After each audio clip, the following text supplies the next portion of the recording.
2022년 8월 24일 캄보디아 뉴스 시작합니다. 코이카 순천향대학교는 보건부와 협력하여 왕국에서의 간호에 관한 첫 번째 워크숍을 개최합니다. 여러 정당이 캄보디아의 의료 역량을 강화하기 위해 캄보디아에서 간호에 관한 첫 번째 워크숍을 시작하기 위해 협력했습니다. 이번 워크숍은 코이카와 보건부, 순천향대학교가 주관해 어제 오전 열렸습니다. 이 워크숍에는 WHO와 당과 같은 5개 국립병원 대표들이 참여했습니다. 앙두옹 병원, 국립어린이병원, 프레아 코소막 병원, 칼메트 병원, 크메르 소련 우호 병원입니다. 캄보디아 주재 코이카 대표인 노현주는 코이카의 우선 과제는 캄보디아의 보건 분야라고 말했습니다. 그 노력 중 일부는 공공의료의 질과 비용을 향상시키는 것입니다. 그는 코이카가 국립어린이병원의 캄보디아 한국어 빌딩과 앙두옹 병원의 안과이비인후과 빌딩을 포함한 두 국립병원의 3개의 새로운 건물을 증축했다고 덧붙였습니다. 코이카는 또한 시엠립지방 병원의 산부인과 병원, 베세이 소개 병원, 캄퐁 친항의 한 캄보디아 의회 병원 등 3개의 지방 병원 건물을 지었습니다. 코이카 대표는 이번 워크숍의 목적은 5개 국립병원 간호사들의 절차를 감시하고 코로나19 이후의 역량을 강화하는 방안을 모색하는 것이라고 말했습니다. 캄보디아 보건부 장관은 캄보디아 보건 분야에 대한 기술적, 물질적, 재정적 지원에 대해 코이카와 대한민국 정부 및 국민들에게 깊은 감사를 표했습니다.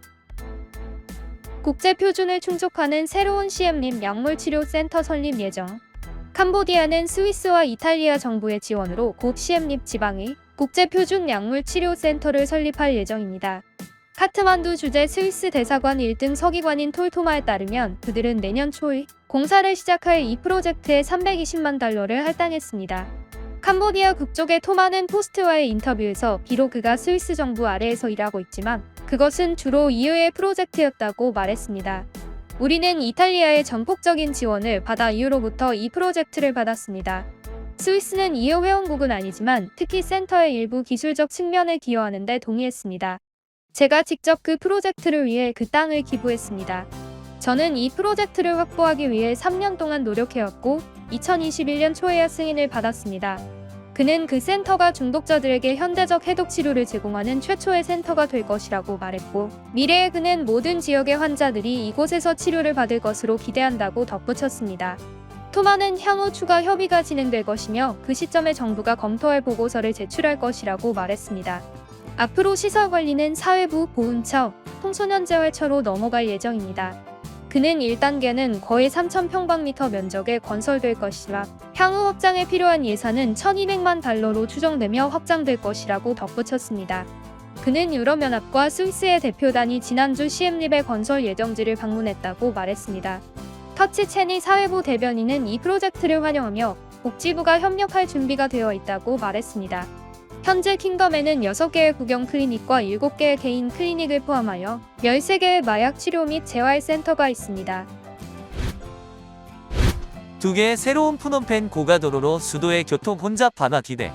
2022년 8월 31일 푸놈펜에서 2개의 새로운 고가도로가 공개될 것입니다. 푸놈펜 자본청에 따르면 2022년 8월 30일 오후 푸놈펜의 히충 스랭 이사회 주지사가 2개의 고가도로 건설 기공식에 참석합니다. 8월 31일 아침 캄보디아 왕국의 총리 훈센이 2개의 새로운 고가도로 건설의 기공식을 주재할 것입니다. 첫 번째 고가도로는 3대의 아카 모하 세나 파데이테코 훈센 BLVD 앤드 로얄 캄보디안 암드 포시즈 BLVD 교차로에 위치해 있습니다. 두 번째 고가도로는 생추어리 프라자 트래픽 라이트의 더 인터섹션 오브 러시안 페더레이션 BLVD에서 있습니다. 2개의 새로운 고가도로가 완성되면 푸놈펜은 사람들의 교통 혼잡을 완화하기 위해 10개의 고가도로를 갖게 될 것입니다. 내근 업데이트 및 유권자 목록 검토를 위해 5,000명의 단기 직원을 모집합니다. 중앙선거관리위원회는 내년 총선을 앞두고 유권자 명단을 업데이트하고 검토할 단기 계약직 공무원 5,000명을 모집할 준비를 하고 있습니다. 넥 대변인 손소리다는 8월 22일 포스트에 계약이 9월 13일부터 10월 7일까지 진행될 것이라고 말했습니다. 각 코민은 회장, 컴퓨터 운영자 및 코민 사무원이 넥에 의해 임명되어야 합니다. 우리는 1,652개의 공동체를 가지고 있으며 각각 3명의 직원이 필요합니다. 이 목록에 대한 최종 검사는 10월 20일부터 12월 8일까지 50일간 계속될 것이라고 말했습니다. 공식 검증은 7월 23일 선거를 앞둔 내년 2월 21일에 이뤄집니다. 캄보디아 자유공정 선거를 위한 중립적이고 공정한 위원회의 사무국장인은 8월 22일 포스트에 자신의 조직이 유권자 목록 업데이트와 검사를 관찰하기 위해 사람들을 배치할 준비가 되었다고 말했습니다. 단기 선관위 직원 채용은 교육이 필요하기 때문에 검사하지 않을 것입니다. 우리는 그들이 수행하는 일을 관찰할 것입니다. 선관위가 8월 22일 유권자 명단과 유권자 등록 검사를 담당하는 25개 수도지방선거 사무국에서 일할 527명의 단기 계약직 공무원을 추가로 모집하기로 결정했다고 말했습니다. 국회의원 선거에 관한 법률에 따라 선관위는 매년 유권자 명단을 업데이트하여 완전히 정확하고 최신이 되도록 합니다. 학생들이 학교에서 영상을 보거나 틱톡을 하는 것을 금지합니다. 학교 수업 시간에 스마트폰을 사용하여 성인 영상을 보고 틱톡을 하는 학생들은 학교에서 퇴학당할 것이라고 어제 교육부 고위관리가 말했습니다. 교육부는 또한 모든 공립학교들에게 캠퍼스 내에 스마트 기기 사용을 제한하라고 지시했습니다. 로스 소베아차 교육부 대변인은 스마트폰 오남용은 각 학교의 징계위원회 관계자들에 의해 감시되고 제한되어야 한다. 교육과학기술부는 학생들이 학교 건물에서 성인 영상을 보거나 교실에서 틱톡과 게임을 하는 것을 허용하지 않습니다. 고 말했습니다. 그러한 부적절한 행동은 처벌을 받을 것이라고 말했습니다. 공무원들은 또한 그들의 범죄를 학생부에 기록할지, 경고를 할지, 일시적으로 학업을 중단할지, 학교에서 퇴학시킬지를 포함하여 그들을 처벌할 방법을 결정할 것입니다. 그는 스마트폰이 코로나19 휴교 기간 동안 수업을 원활하게 운영해 주었고 교육 분야에서 훌륭한 도구라고 언급했습니다. 하지만 일부 학생들은 그것들을 오용하고 있습니다. 그는 학생들에게 학교의 내부 규칙을 준수하고 공부에 집중하며 부모와 보호자의 지도에 관심을 가질 것을 촉구했습니다. 또 교통법규를 준수하고 전자담배를 포함한 마약과 담배를 삼가라고 당부했습니다. 여학생들이 틱톡에 업로드하기 위해 그들의 춤을 찍는 것을 보았다고 말했습니다.